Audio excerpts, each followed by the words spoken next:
Hi everyone, I'm Jeremy Reeves, head blender of Cornell and Deal Pipe Tobacco Company, and today I want to talk to you about a very special small batch release that is coming up.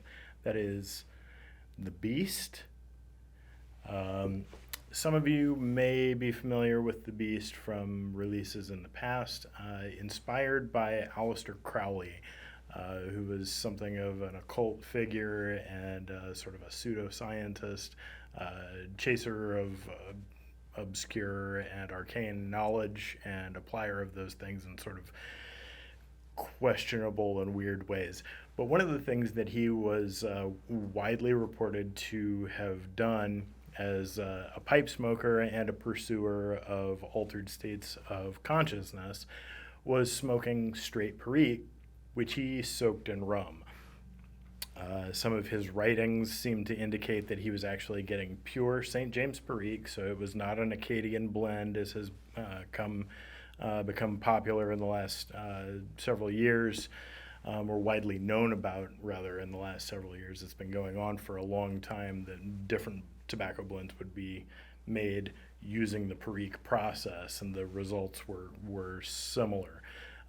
But he was actually using pure St. James Perique, according to his writings, and it would come to him in a twist, and he would slice it very thin, and then he would soak it in rum and hope that it helped him reach some sort of trance. Well, we thought this was an interesting idea, and rum and Perique as flavor profiles work really nicely together, but we wanted to be a little more nuanced with our approach than that. So as many of you know, we have a direct and pure source of St. James Parish Perique produced for us by our farm partners, 31 Farms, located in Paulina.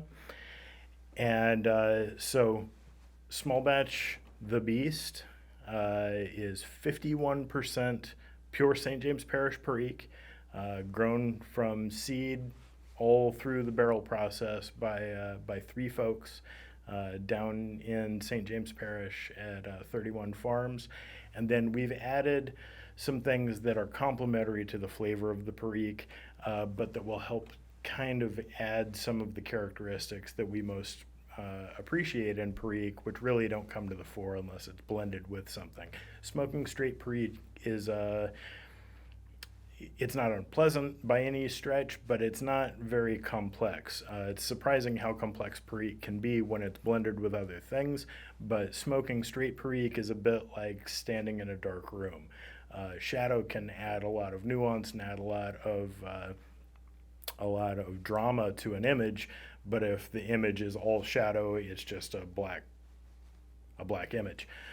You need some light in there, and the other tobaccos in the blend help to sort of do that. But we didn't want to brighten things up too much. We wanted to stay dark and brooding and all the things that really come to the fore when you think of A, Aleister Crowley, or B, something called the Beast, or C, when you think of Perique. It's a black tobacco. It's a lot of rich, strange sort of complexity. So we used a little bit of dark fire cured, grown in Kentucky, and we used some red Virginia Cavendish, which we produce at our facility here at Cornell and Deal, and we used a very special black Cavendish, which is made in the Dominican Republic, and it is made using components that would also be used for cigar blending.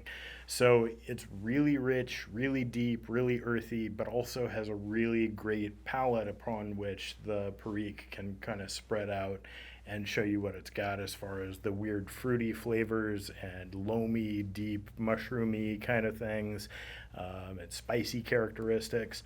And then we soak the whole thing in rum. So you've got smoky character that's added a little bit by the Kentucky, and you've got some rich, nice body and thick smoke that is produced by the black Cavendish.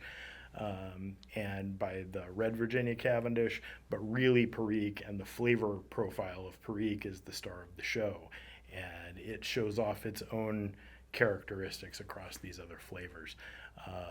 Then we soak it in rum, and the rum really helps to meld everything together so that you don't taste this or that thing individually, but that everything kind of comes together to be one component in terms of the way that it feels. The emotional effect of the tobacco is that this is one cohesive unit of flavor, even though there's a lot of complexity and variation going on.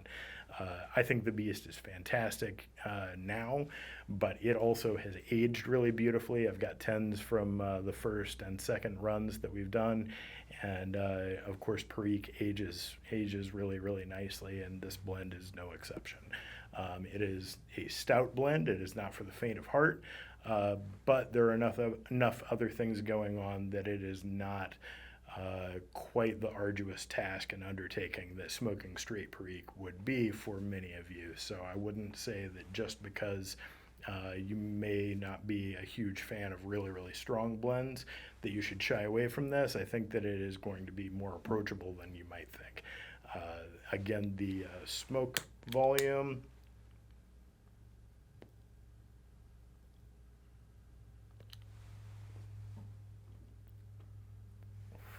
cloudy and thick and rich.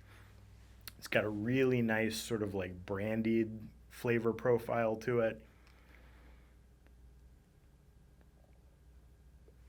You taste the stone fruit, you taste the smoky character, you taste the umami aspects that Perique is known for. It's lovely and really surprisingly easy smoking, but it does pack a nicotine punch. I hope you all enjoy it. It's coming very soon. Keep your eyes peeled for the Beast.